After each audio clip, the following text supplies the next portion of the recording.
drunk and motherfucking stressed and depressed with a piece of me and it ain't motherfucking mad. Bitch, you shit serious?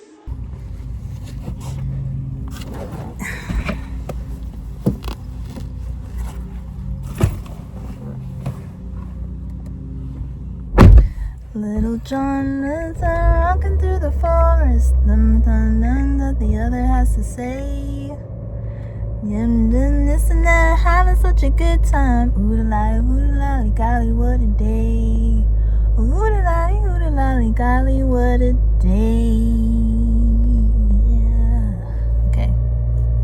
I sang that song so you guys know that I am a Floridian, so please don't jump in my throat for anything I might say in this video. Thanks.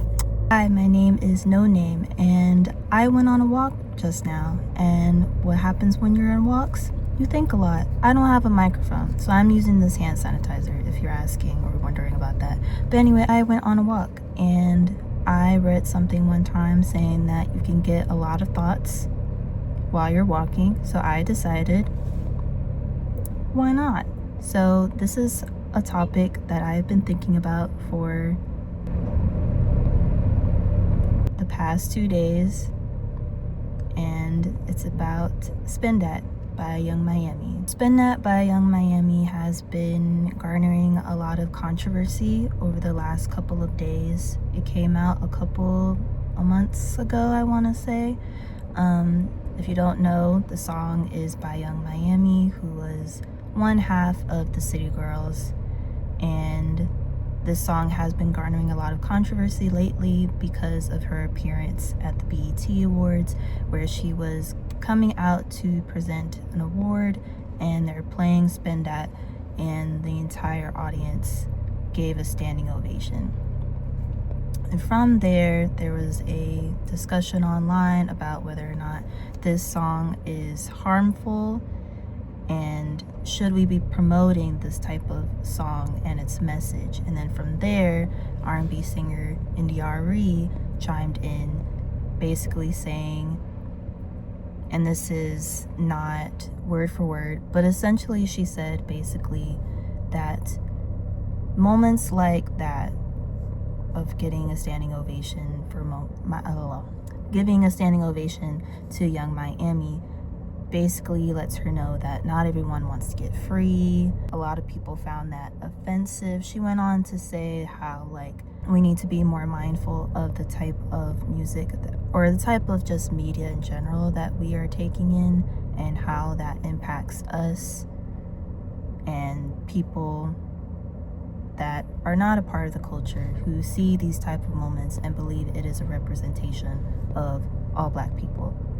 India.Arie has said comments similar to this in the past, not for Young Miami, but for Megan Thee Stallion. I believe it was a couple years ago.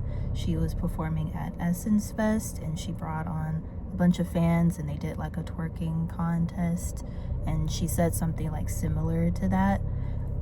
Since then, she's gotten a lot of pushback from people who believe that, for different reasons, saying that, like, this is a message that Young Miami has had before while she was part of the City Girls, and then when she became a solo artist. There are male artists who talk about the same thing or other things that are worse and that are also inflammatory or that are harmful to Black people. And another reason it's gotten controversy is because of how popular it has become, not just with adults but also kids, and a lot of people don't think that's a good message either, to be sending to kids who don't understand that boosting is illegal, stealing is illegal, and it's not something to be glorified. I had a lot of thoughts about this. I think it reminds me of when people did a lot of pushback on Sexy Red, and basically feeling like she also has promoted a lot of harmful images and her lyrics. Some people feel like the way people have gone in on the way that she looks, and that they also feel like that's not a good representation. And to go back to my other point, basically a lot of people will say that like Young Miami isn't the first person to ever talk about these type of things. There was raunchy music before Young Miami ever put out this song. There'll be raunchy music afterwards. And I think it's like the pushback comes to our idea of what is positive representation and what isn't. I think something like shifted in the 90s. I could be wrong, but like in the 90s is seen as like for media like a good variety of representation for Black people, and the 2000s had some of that, or even in the 2000s it kind of like there was more criticism, I guess, because of glorification of exploitation of women's bodies and other negative stereotypes associated with Black people. And it's been kind of a push and pull ever since. I got cut off. But essentially what I was trying to say, there's just a lack of variety, I think, as far as Black entertainment goes.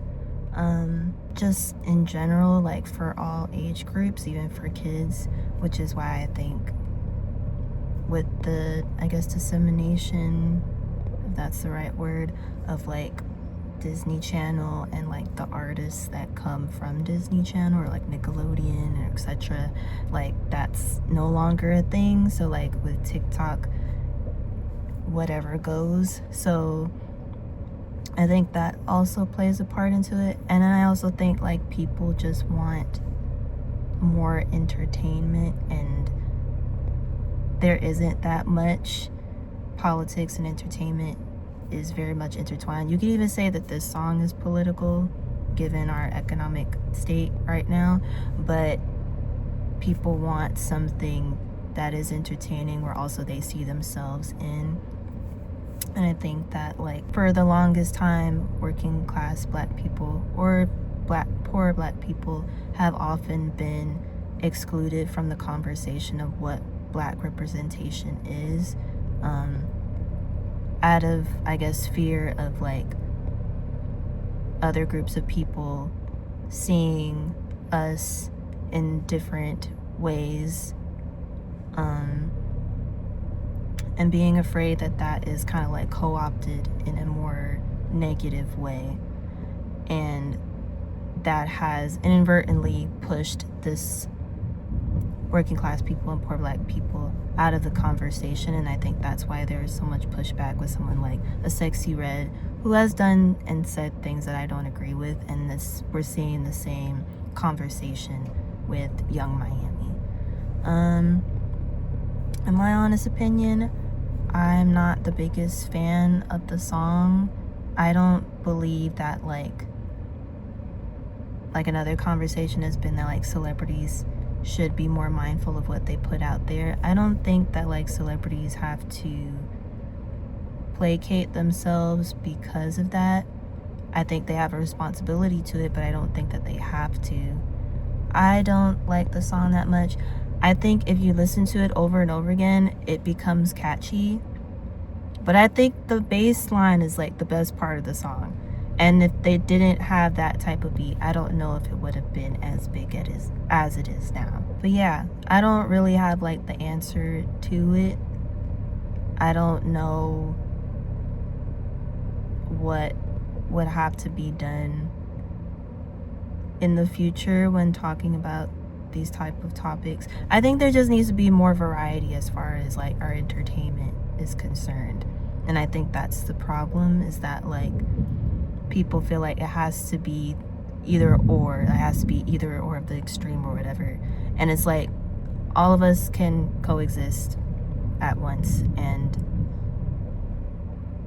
I don't know if that will ever happen. I think it should, but I think those are my thoughts for right now. Yeah, this is just a quick video. I have more videos coming up soon. I'm doing a video about Star, Lee Daniels' Star. So hopefully I'm finished with that soon and I can post that. I've had this channel for a couple of years now, and I'm still trying to figure out what I want to do with it. So I'm in this phase now where I just want to put things out creatively, regardless of what it looks like or if it's perfect or not. I just want to put stuff out there to kind of get out of my own head. So that's kind of my goal with this channel now. And we'll see what happens.